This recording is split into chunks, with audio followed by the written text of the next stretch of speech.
야구에는 이런 말이 있죠. 야구는 9회 말 투아웃부터다. 마지막 회 마지막 타자까지 포기하지 말아야 한다. 뭐 이런 의미이죠. 이렇게 세상에는 우리가 끝까지 포기하지 말아야 한다는 그런 명언들이 많이 있죠.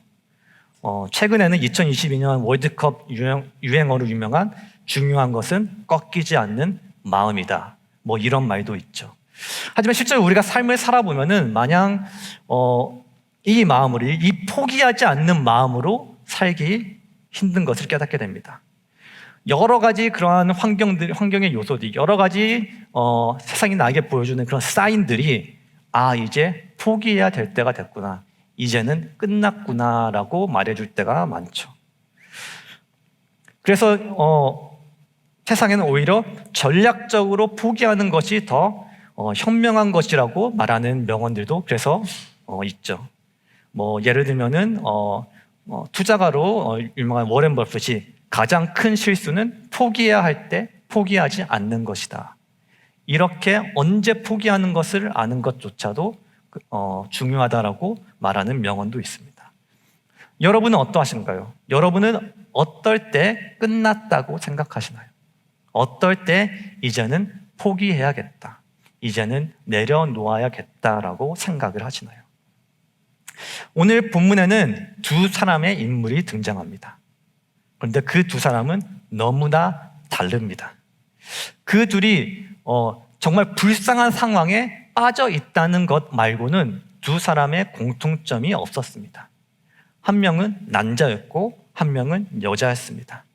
한 명은 부자였고 한 명은 가난했습니다. 한 명은 모든 사람들이 리스펙트하는 그러한 위치에 있는 사람이었고, 한 명은 모든 사람들이 거부하는 그런 낮은 위치에 있던 사람이었습니다. 한 명은 사람들에게 높임을 받았고 한 명은 멸시를 당했습니다.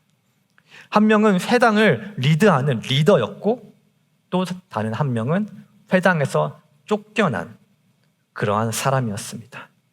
한 명은 12살의 아이를 가졌고 한 명은 12년 동안 계속된 병을 가졌습니다. 이 두 사람은 서로 어떠한 관계도 없었습니다. 서로 그 전에 만난 적도 없고 어떠한 그러한 연분이 없었습니다. 하지만 그들의 가장 간절한 순간에 하나님은 두 사람의 삶을 예수님께로 인도하셨습니다. 그리고 하나님의 섭리 안에 그들의 삶이 크로스되도록, 마주치도록 하셨습니다. 그리고 그 짧은 인카운터를 통해, 그 짧은 만남을 통해서 그들의 삶 가운데 상상치도 못한 놀라운 일을 행하셨습니다. 오늘 본문을 통해서 우리가 함께 살펴보길 원하는 것은 끝났다고 생각했을 때 더 빛나는 믿음입니다. 오늘 본문의 그 두 등장인물의 스토리를 우리가 좀 더 깊게 살펴보고, 이 스토리가 우리에게 믿음에 대해서 무엇을 말하고 있는지, 그리고 하나님의 때에 대해서, 그리고 예수님에 대해서 우리에게 무엇을 전하고 있는지를 우리 함께 살펴보기를 원합니다. 오늘 본문은 지난 2주 동안 함께 본 스토리와 이어집니다. 그 흐름을 잠깐 우리가 리캡을 하자면은, 예수님이 갈릴리 호숫가에서 많은 사람들에게 말씀을 전하신 후에 그날 저녁 제자들과 함께 갈릴리 호수 건너편으로 건너가시죠. 그리고 가는 도중에 큰 풍랑과 파도를 만나십니다.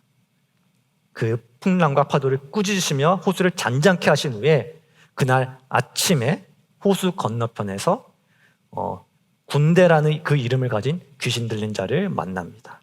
그리고 그 귀신을 쫓아내시고 그 사건을 통해서 마을 사람들이 예수님을 두려워하여 예수님께 떠나달라고 간청하시자 그 사람들을 떠나서 다시 배를 타고 갈릴리 호수 건너편으로 하루 전날에 말씀을 전하셨던 가버나움으로 다시 돌아오십니다. 그래서 예수님이 배를 타고 그 가버나움으로 돌아오시면서 오늘의 본문의 스토리가 시작됩니다. 자, 예수님이 배를 타고 오시자마자 그 호숫가에는 예수님을 기다리고 있던 수많은 사람들이 있었습니다. 예수님의 말씀을 듣고 싶었던 사람들이 있었고, 예수님의 치유가 필요한 사람들, 그런 많은 사람들이 예수님을 기다리고 있었습니다. 그 무리 중에 한 사람이 급하게 예수님 앞으로 다가옵니다. 본문 22절을 보면은 회당장 중에 하나인 야이로라 하는 이가 와서 예수를 보고 발 앞에 엎드렸다라고 말합니다. 오늘의 첫 번째 등장하는 인물이죠. 야이로라는 인물입니다. 이 야이로라는 사람은 회당장이라는 직분을 가지고 있었습니다. 이 회당장이라는 것은 마을의 종교적, 사회적 중심인 이 회당, 영어로 하면 synagogue, 이 회당을 관리하는 사람이었습니다. 그래서 그 마을에, 회당이 있는 그 마을의 모든 사람들의 존경을 받는 그 마을의 중요한 인물이었습니다. 그런 그가 그렇게 사람들의 존경을 받는 이가 예수님을 보자마자 발 앞에 엎드립니다. 이 야이로는 회당장으로서 예수님에 대해 잘 알고 있었을 것입니다.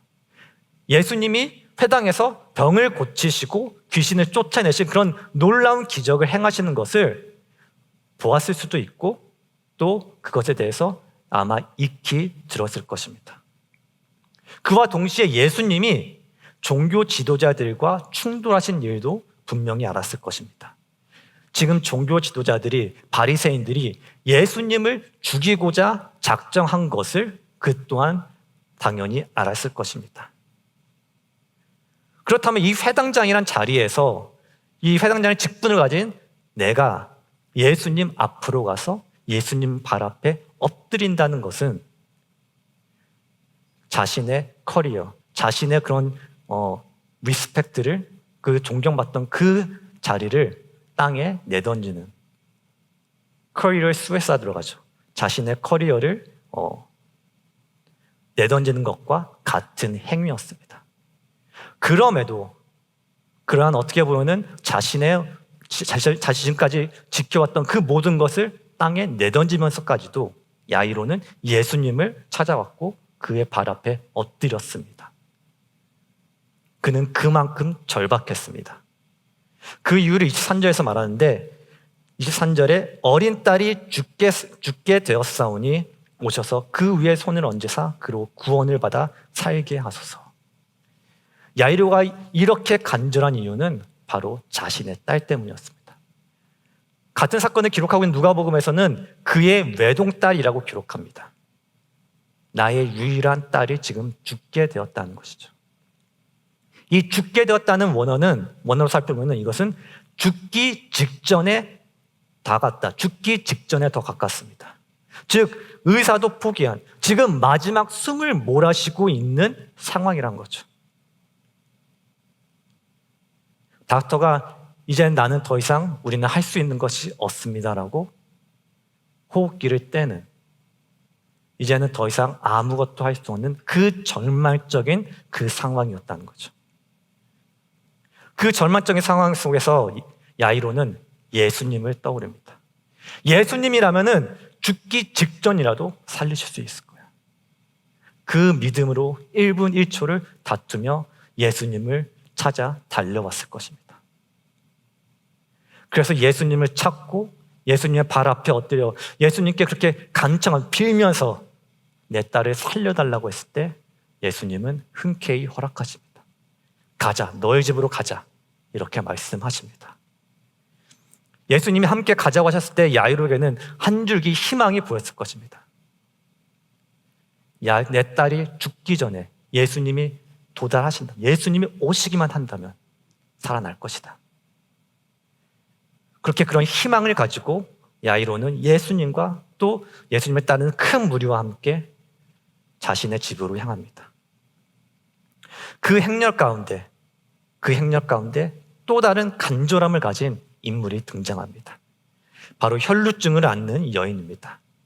오늘 25절에 보면은 12해를 혈루증으로 앓아온 한 여자가 있어 라고 말합니다. 야이로와 달리 이 여인은 이름이 없습니다.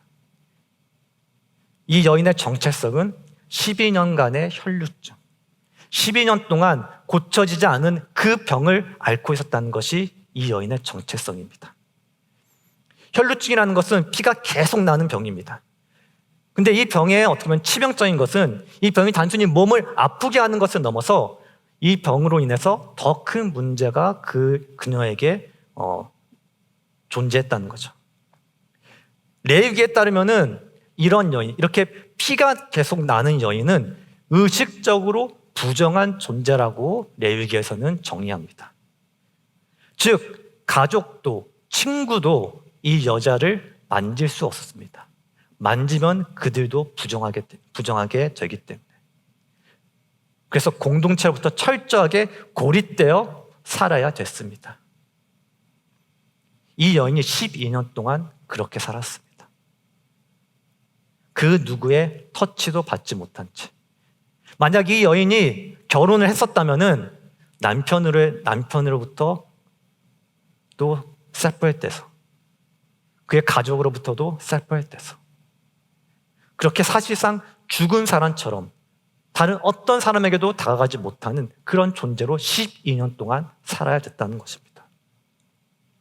그래서 지금 이 여인이 이렇게 큰 무리 속에 섞여 있다는 것 자체가 율법을 어기는 것이었습니다. 그 당시 사회의 법을 어기는 것이었습니다. 발각되면은 돌에 맞아 죽어도 그 여인은 할 말이 없을 정도의 그러한 위험한 상황이었습니다. 그럼에도 이 여인은 예수님을 향해서 그 무리의 틈을 비집고 들어갑니다. 그 이유는 그녀에게는 그만한 절박함, 그녀에게도 예수님 외에는 답이 없었기 때문입니다. 26절을 보면은 많은 의사에게 많은 괴로움을 받았고 가진 것도 다 허비하였을 때 아무 효험이 없고 도리어 더 중해졌다라고 말합니다. 12년 동안 12년이라는 그 시간 가운데 찾아갈 수 있는 의사는 다 찾아가 봤습니다. 그 당시의 기록을 보면은 이런 혈루증을 치유하는 방법들 중에 보면은 타조 아래 재를 천 주머니에 담아 지니는 그런 방법도 쓰여져 있고, 나귀의 배설물에서 얻은 보리 알갱이를 지니고 다녀야 된다. 이런 것이 그 당시에 이 혈루증을 치료하는 치료법이라고 알려졌습니다. 즉 완전한 미신 같은 방법들이었죠. 이런 미신 같은 그런 치료법이라도 이 여인이 다 해봤다는 거예요. 할 수 있는 것을 다 해보면서 그런 온갖 수치를 감내하면서도 내가 낫기 위해서 치유를 받았지만 아무 효험이 없었고 또 재산 또한 모두 탕진했다고 말합니다. 오히려 병이 더 심해졌다고 말합니다. 즉 이 여인은 지금 자신의 모든 리소스가 끝났다는 거예요. 내가 찾을 수 있는 모든 방법을 다 찾아서 해봤는데 그것도 안 되고 이제 더 이상 다른 어떤 방법을 찾을 수 있는 그러한 리소스조차도 이제 나에게는 없다라는 거예요. 즉 예수님 외에는 다른 방법이 없었습니다. 그래서 27절과 28절을 보면은 예수의 소문을 듣고 무리 가운데 끼어 뒤로 와서 그의 손에 옷을 대니 이는 내가 그의 손에만 손을 대어도 구원을 받으리라 생각함일러라. 예수님의 소문을 들은 이 여인은 이렇게 생각했습니다. 예수님이 나를 위해 멈추실 필요도 없다. 예수님이 나를 보실 필요도 없다. 그저 내가 그 옷 끝자락만 만져도 내가 나을 수 있을 것이다. 이것을 자신 스스로에게 말했다는 거예요. 예수님을 만지기만 하면, 내가 그 끝에 닿기만 하면, 그렇게만 하더라도 내가 나을 수 있을 거다.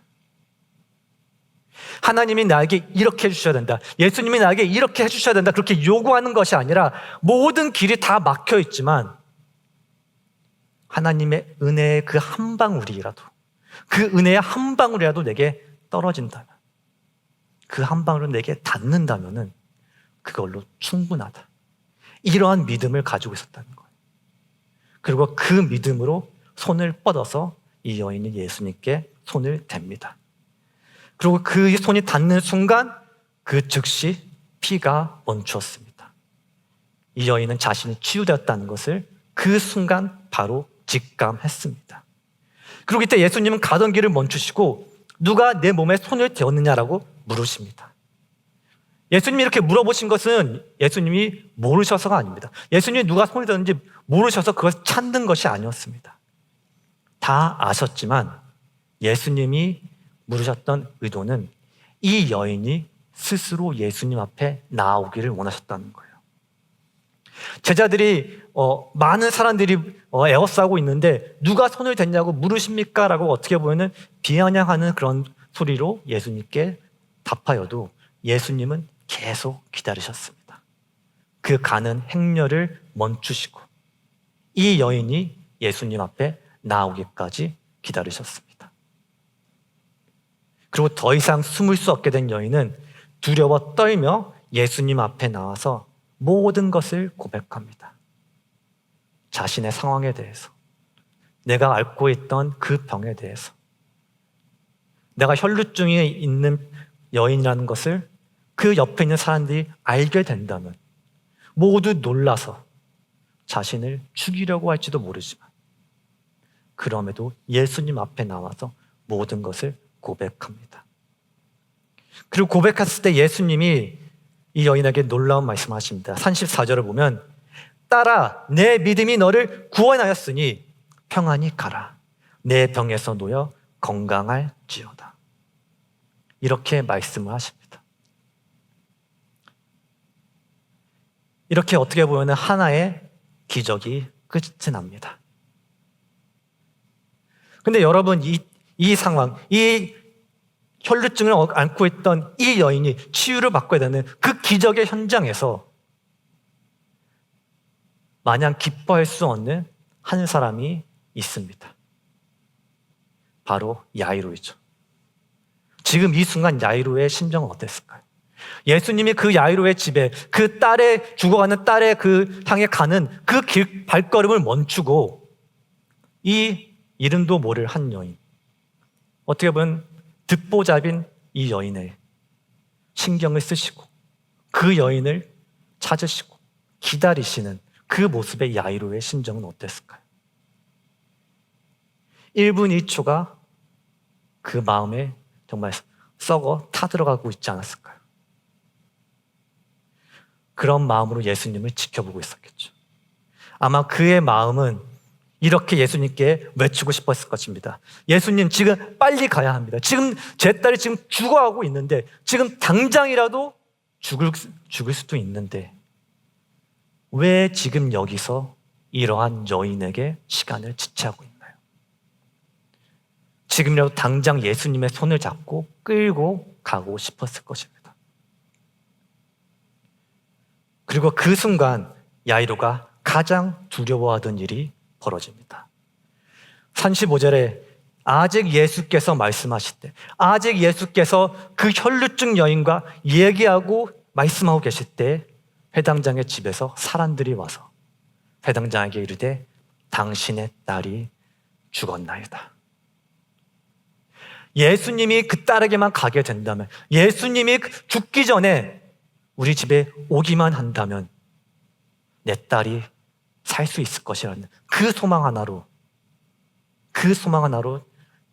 가던 야이로가,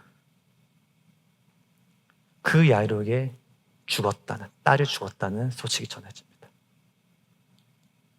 그 일말의 소망이 절망으로 바뀌는 순간이었습니다. 그러나 예수님은 바로 야이로에게 말씀하십니다. 36절에 두려워하지 말고 믿기만 하라. 헬라어 원어로는 두려워하기를 멈추고 계속해서 믿어라 의 의미를, 그 말을 하고 계십니다.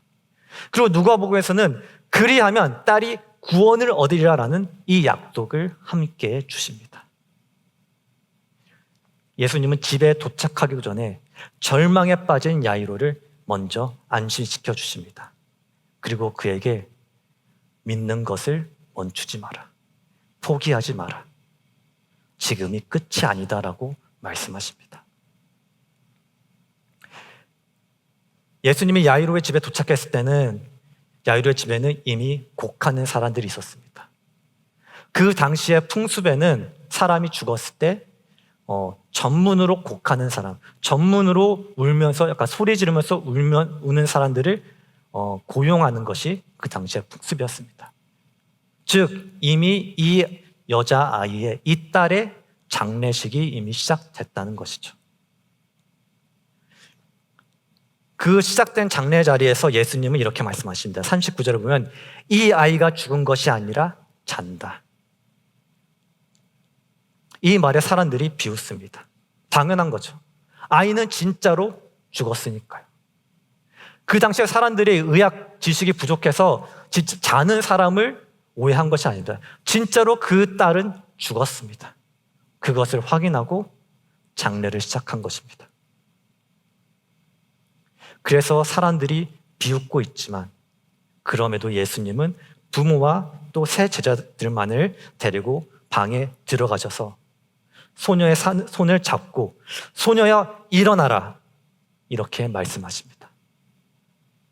그리고 그 말씀에 일어나라고 하시는 그 말씀에 소녀가 즉시 일어납니다. 자, 이 놀라운 일이 우리에게 주는 메시지가 무엇일까요? 이 기적들이 우리에게 주는 메시지가 무엇일까요? 세 가지를 오늘 살펴보기를 원하는데요. 첫 번째는 하나님은 우리의 믿음에 반응하신다라는 것입니다. 오늘 본문이 우리에게 하이라이트하는 것이 있는데 그것은 바로 믿음입니다. 야이로와 혈루증을 앓던 여인, 그 둘은 배경도 다르고 처한 상황도 달랐습니다. 모든 것이 다른 사람들이었습니다. 그렇지만 그들의 하나의 공통점이 있다면 그 둘 모두 다 절박한 상황 가운데 있었다는 것이죠. 하지만 예수님을 에워싸던 그 수많은 사람들 중에서 절박함을 가지고 있던 사람들이 그 두 명의 사람뿐이었을까요? 야이로와 혈루증을 앓던 여인, 그 둘만이 그렇게 절박한 문제를 갖고 있었던 걸까요? 야이로만 죽어가는 가족, 병에 걸린 가족이 있었을까요? 혈루증 앓던 그 여인만이 그때 병이 들어서 예수님 찾아왔던 것일까요? 아니었을 것입니다. 예수님 주변에는 계속 항상 그의 치유가, 그의 기적이 필요한 사람들이 있었습니다. 그 큰 무리 중에서도 같은 절박함을 가지고 예수님을 찾아온 사람들이 많이 있었을 것입니다. 하지만 예수님은 그곳에서 모든 사람들에게 반응하지 않으셨습니다. 야이로와 혈루증을 가졌던 그 여인에게만 반응하셨습니다. 즉 예수님이 보신 것은 사람들의 절박함이 아니라 믿음이었습니다. 그 두 사람의 믿음을 보고 그 두 사람에게 반응하신 것입니다. 만약 예수님이 그들의 절박하게만 반응하셨다면 야이로의 딸에 가던 그 길 중에 혈루증 여인에게 예수님이 반응하지 않으셨을 겁니다. 그 가던 길을 멈추고 혈루증 여인을 찾으시지 않으셨을 것입니다. 왜냐하면 절박함만에 따지면은 그 상황 가운데 거기에 있던 사람들 중에 야이로의 딸만큼 급한 사람이, 절박한 상황 가운데 있는 사람이 없었으니까요. 하지만 예수님은 혈루증 여인의 믿음을 보셨고 반응하셨습니다. 치유하셨습니다. 여러분, 이것은 우리에게도 마찬가지입니다. 하나님이 우리의 기도를 들어주시는 것은 우리의 절박함에만 달려있지 않습니다. 나의 문제는 그렇게 심한 것이 아니니까, 다른 더 절박한 사람들이 있으니까 내 문제는 안 들어주시겠지. 하나님은 이렇게 생각하지 않는다는 것입니다. 하나님은 아무리 작은 일이라도 우리의 믿음에 반응하신다는 것입니다. 우리가 믿음으로 나아간다면, 우리가 믿음으로 내가 예수님의 옷자락 끝에만 닿기만 하더라도, 예수님이 우리 집에 오시기만 하더라도 나의 문제가, 나의 아픔이, 나의 고통이 해결될 것이라는 그 믿음을 가지고 있다면 그 믿음에 예수님은 반응하신다는 거죠. 우리의 믿음을 통해서 역사하신다는 것입니다. 여러분, 혈루증 여인이 치유받게 된 그 과정을 우리 함께 살펴볼게요. 혈루증 여인이, 그 혈루증이 낫게 된 것은 그 여인이 예수님을 터치한 것, 그 터치가 그 혈루증 여인을 낫게 한 것이 아닙니다. 그리고 예수님의 옷이 그 여인을 낫게 한 것이 아닙니다. 예수님은 분명하게 말씀하십니다. 너의 믿음이 너를 구원하였다. 그리고 야이로에게도 이와 같은 말씀을 하시죠. 두려워하지 말고 계속 믿어라. 예수님이 야이로에게 말씀하시는 것은 그냥 믿기만 하라, 무대포로 그냥 믿어라, 그것을 말씀하시는 것이 아닙니다. 그냥 뭐든 믿으라고 하시는 것이 아닙니다. 믿음의 대상, 예수님을, 하나님을 믿으라고 하시는 것입니다. 예수님에게 그러한 능력이 있음을, 예수님이 능히 치유해 주실 것임을, 예수님이 죽은 자라도 살리실 수 있는 그 능력이 있음을, 예수님이 죽음까지도 이기시는 분임을, 그것을 믿으라는 것이죠. 예수님이 하나님의 아들이자 하나님이신 것을, 그러한 예수님을 믿는 그 믿음에 하나님이 반응하신다는 것입니다. 믿음 자체가 우리의 삶을 변화시키는 것이 아닙니다. 예수 그리스도를 믿는 믿음, 하나님을 믿는 믿음, 그 믿음이 우리 삶 가운데 하나님의 능력을 이루는 것입니다. 믿음은 하나님이 반응하시는, 그리고 사용하시는 도구인 것이죠. 두 번째로 우리가 이 스토리를 통해서 보아야 될 것은, 하나님은 믿음으로 구했을 때 넘치게 채워주신다라는 것입니다. 하나님은 우리가 믿음으로 구했을 때 우리가 구했던 것보다 더 놀라운 방법으로 역사하십니다. 우리가 구했던 것보다 더 넘치게 채워주십니다. 오늘 본문을 통해서 그것을 볼 수 있는데, 야이로가 예수님을 찾아갔을 때 야이로가 구했던 것이 무엇인가요? 이 야이로는 그의 딸의 병이 낫는 것을 예수님께 구했습니다. 그러나 예수님이 야이로에게 보여주신 것은 무엇이죠? 야이로에게 행하신 것은 무엇이죠? 죽은 자가 살아나는, 죽은 자가 부활하는, 병이 낫는 것보다 더 놀라운,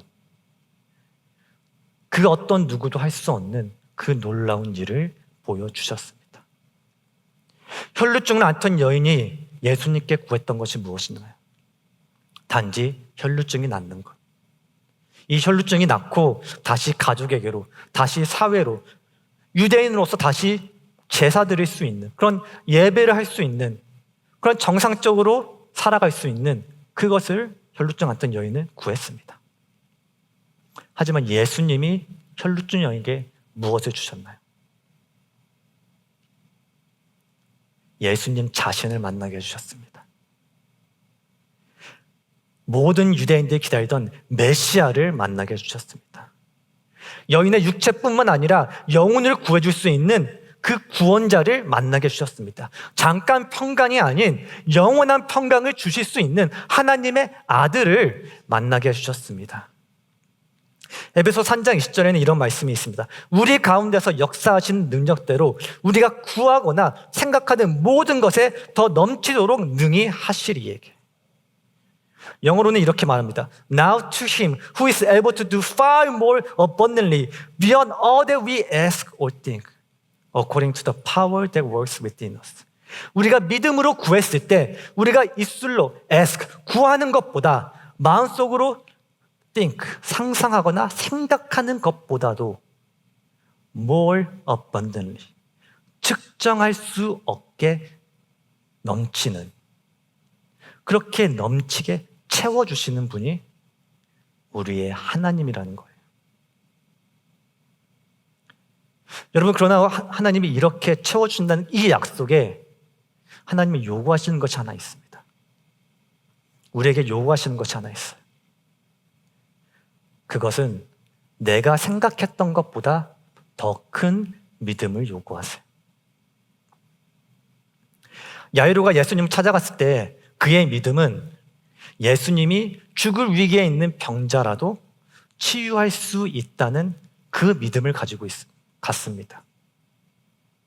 예수님이 병자를 고칠 수 있다. 어떤 병이라도 고칠 수 있다. 이 믿음만 가지고 갔어요. 예수님이 죽은 사람을 살리실 것이라는 믿음은 없었습니다.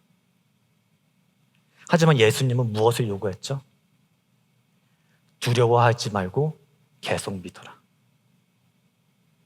내가 병자를 치유할 수 있을 것을 믿었다면은 내가 죽은 사람도 살릴 수 있다는 것을 믿어라. 더 큰 믿음, 한 발짝 더 나아가는, 더 깊은 물로 더 바다 깊이 나아가는 그 믿음을 요구하셨다는 거예요. 혈루증 여인에게도 마찬가지입니다. 그 여인의 두려움을 넘어서 예수님 앞으로, 수많은 그런 사람들 앞으로 나와서 자신의 상황을 고백하는 그 믿음의 발걸음을 요구하셨습니다. 여인은 단지 예수님을 만나고 예수님을 만지고 사라지기를 원했어요. 딱 거기까지의 믿음이었어요.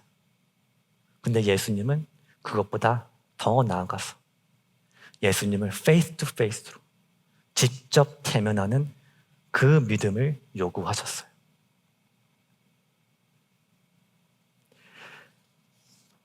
여러분, 우리의 삶 가운데서도 하나님이 어쩌면은 이 믿음을 지금 요구하고 계실 수도 있습니다. 나의 학업에서 기도하고 구하는 것보다 한 걸음 더 나아가는 믿음. 나의 커리어에서 기도하고 구하는 것보다 한 걸음 더 나아가는 믿음. 나의 삶에서 지금 막힌 것 같은 그런 상황 가운데서 한 걸음 더 나아가서 더 하나님을 믿는 그 믿음을 지금 요구하고 계실 수도 있습니다. 그 믿음으로 더 깊은 바다로 나아갈 때 내가 크고 놀라운 일을 너의 삶 가운데 보여주겠다. 이 말씀을 지금 하고 계실 수도 있습니다. 너의 더 큰 믿음을 내가 보길 원한다. 이렇게 지금 말하고 계실 수도 있습니다. 히브리서 11장 6절에 이런 말씀을 하십니다. 믿음이 없이는 하나님을 기쁘시게 하지 못하나니 하나님께 나아가는 자는 반드시 그가 계신 것과 또한 그가 자기를 찾는 자들에게 상 주시는 이심을 믿어야 할지니라. 여러분의 이 믿음이 있으신가요? 하나님에게 나아간다면 하나님이 계신 것과 그가 나에게 상 주시는 자임을, 나의 삶 가운데 절망적인 상황 가운데서도 하나님이 나에게 상 주실 수 있음을, 그 모든 상황 가운데서도 포기하지 않고 주님 앞에 나아갔을 때 주님께서 내 삶 가운데 놀라운 일로 역사하실 것이라는 것을, 그 믿음으로 나아갔을 때 주님께서 나의 믿음에 반응하시고 내가 생각하고 내가 상상했던 것보다도 더 크게, 더 놀랍게 나의 믿음에 반응하여 주실 것임을, 그 믿음을 가지고 계십니까? 그 믿음으로, 그 더 큰 믿음으로, 더 깊은 곳으로 나아가는 그 믿음으로 한 발짝 내던지지 않겠습니까? 세 번째입니다. 마지막으로 오늘 본문이 주는 메시지는 우리는 하나님의 때를 믿어야 한다는 것입니다. 하나님의 때를 믿어라. 우리가 가장 힘들어하는 것은 아마 하나님이 우리에게 침묵하고 계실 때일 것입니다. 왜 지금 이런 일이 일어나는지, 왜 나에게 이런 일이 일어나는지, 그런 이유를 알 수 없을 때, 기도를 하고 구해도 하나님이 응답해 주시지 않으시고 침묵하고 계실 때, 그냥 노라고 말씀해 주시면은, 그냥 안 된다라고 말씀해 주신다면은, 그냥 이건 아니다라고 말씀해 주신다면은 오히려 그것에 순종할 수 있을 텐데, 어떠한 대답도 없이 침묵하고 계실 때, 그렇게 계속 침묵하고 계실 때 우리는 너무 힘들고, 그럴 때 우리의 신앙 시험대에 서게 되죠. 오늘 본문이 우리에게 가르쳐주는 것이 있다면은 하나님이 기다리게 하시는 것, 하나님의 침묵에도 놀라운 계획, 놀라운 하나님의 뜻이 있다는 것입니다. 야이로의 딸이 죽을 상황에 죽게 된 것은 12살이 되었을 때입니다. 야이로가 내 어린 딸이라고 말할 정도로 그토록 아끼고 그토록 사랑하던 그 딸을 야이로는 왜 지금 이 순간에 하나님이 아프게 하셨는지, 왜 죽을 정도로 심한 병을 앓게 하셨는지 이해할 수 없었을 것입니다. 혈루증 앓던 여인도 마찬가지였을 겁니다. 12년이라는 세월 가운데 그토록 하나님께 기도하고 구하고 간절히 하나님께 외쳤지만 왜 12년 동안의 시간 가운데 왜 대답하지 않으셨는지, 왜 침묵하셨는지, 왜 나를 구해주시지 않으시는지, 왜 나를 그토록 고통 가운데 두시는지 이 혈루증 앓던 여인은 알 수 없었을 것입니다. 하나님의 뜻이 어디 있는지 야이로도 이 혈루증 앓던 여인도 알지 못했을 것입니다. 하나님은 언제든지 혈루증 앓던 여인을 그 12년의 그 시간 가운데 언제든지 고치실 수 있었습니다. 의사를 통해서든지 그 혈루증이 앓던 여인이 찾아봤던 그 수많은 그 의사 중 한 명을 통해서든지 아니면 자연적으로 또는 기적적인 방법으로 그 12년 동안 하나님은 충분히 그 여인을 낫게 하실 수 있었습니다. 야이로 딸도 마찬가지입니다. 병에 걸렸을 당시 바로 낫게 하실 수도 있으셨습니다. 하지만 하나님은 기다리셨습니다. 두 사람의 삶이 크로스 될 때를 기다리셨습니다. 두 사람의 삶이 예수님을 만나게 되는 그때를 기다리셨습니다. 왜냐하면 그 이유는 그들에게 더 좋은 것을 주시기로 계획하셨기 때문입니다. 더 좋은 것 주실 것이 있었기 때문에 그 12년의 시간 가운데 침묵하셨던 것이고 그 12년에 12살이 되었을 때 12해가 되었을 때 그의 딸이 죽게 되었던 것입니다. 단지 병이 낫는 것보다도 더 중요한 것을 주시려고 하셨다는 거죠. 그것은 바로 예수님을 만나게 되는 것, 메시아를 만나게 되는 것, 단순히 병을 낫는 것을 넘어서 그들의 영을 살리는 그 메시아를 만나게 하려고 그 기다림의 시간을 주셨다는 것이죠.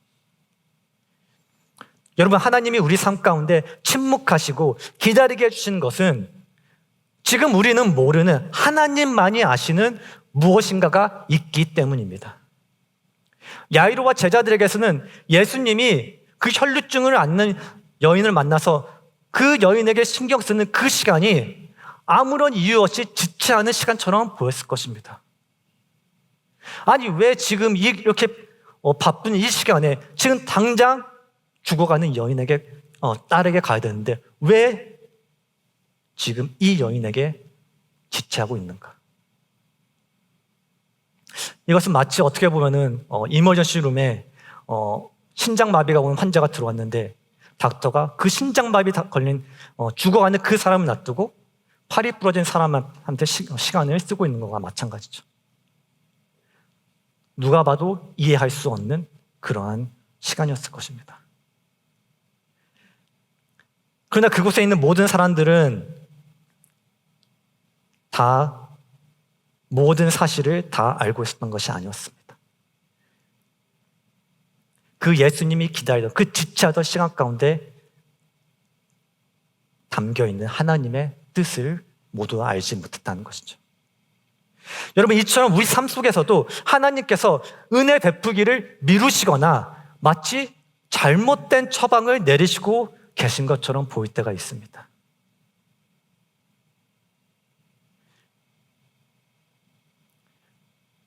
하지만 그것은 아직 우리에게 주어지지 않은 어떤 결정적인 정보나 또는 우리가 알 수 없는 오직 하나님만이 아는 변수가 있기 때문입니다. 여러분, 우리는 자주 이렇게 말합니다. 하나님이 왜 도와주지 않으시는지 이해할 수 없다고. 왜 이렇게 늦으신지, 왜 이렇게 나에게 응답하지 않으신지 알 수 없다고. 저도 이 기분이 어떤지를 잘 압니다. 그 기다림의 마음을 잘 압니다. 하지만 그럼에도 여러분에게 전하고 싶은 것은 우리가 이런 기다림의 순간에서 이렇게 응답하지 않으시는 그 순간에 우리가 느끼는 수많은 당혹감과 그 불안함의 뿌리에는 우리의 오만함이 자리 잡고 있지 않나 싶습니다.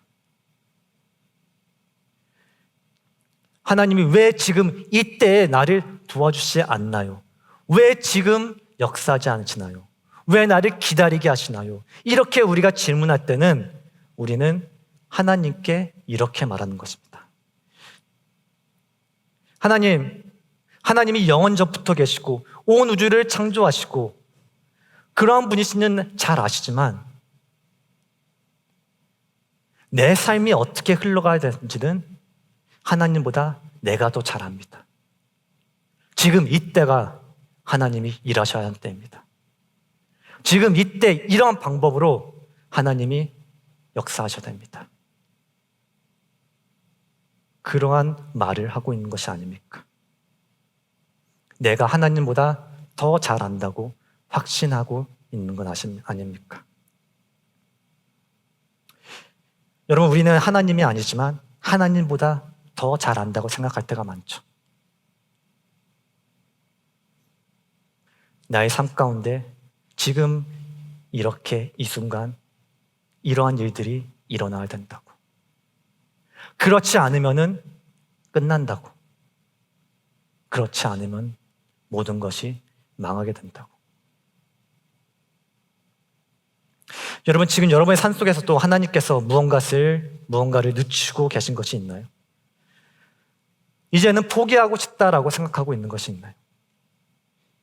하나님을 향해서 조급한 마음이 드는 그런 일들이 있나요? 하나님이 아직 침묵하고 계신 것은, 아직 기다리고 계신 것은 내가 알지 못하는 하나님의 놀라운 계획, 그런 결정적인 놀라운 일이 있을 수 있기 때문입니다. 그리고 이것에 대한 하나님의 침묵에 대한 답은 야이로가 그랬던 것처럼 오직 신뢰하는 것, 오직 하나님을 신뢰하는 것입니다. 여러분, 말씀을 마무리하겠습니다. 예수님이 우리를 죽음에서 생명으로 옮기셨다면, 영원한 생명을 주셨다면 그 능력을 가지고 계신 분이 우리의 에브리데이 그 삶 속에서 그 일상의 필요를 외면하거나 주시지 못하실까요? 예수님이 야이로에게 말씀하신 것처럼 저도 여러분에게 말씀하고 싶습니다. 두려워하지 말고 믿기만 해라. 두려워하지 말고 계속 믿어라. 하나님이 우리의 믿음에 반응하심을 믿고, 하나님이 우리가 구하는 것보다 넘치게 주심을 믿고, 하나님의 때가 있음을 믿으시길 바랍니다. 예수님 한 분으로 우리는 충분하다는 것을 믿으시길 바랍니다. 고린도후서 5장 7절에는 이렇게 말합니다. For we walk by faith, not by sight. 그리스도인들은 보이는 것으로 사는 것이 아니라 믿음으로 사는 사람들입니다. 지금 모든 상황이 끝난 것처럼 보일지라도 12년 동안 기도하고 있는 그런 기도 제목이 있을지라도, 아니 20년, 30년 동안 기도하고 있는 그런 기도 제목이 있을지라도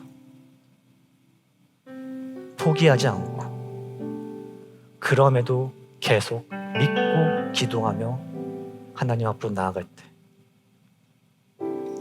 오늘 말씀 가운데 놀라운 일들을 본 것처럼 우리의 삶 가운데도, 여러분의 삶 가운데서도 놀라운 일들이 일어날 것을 믿습니다.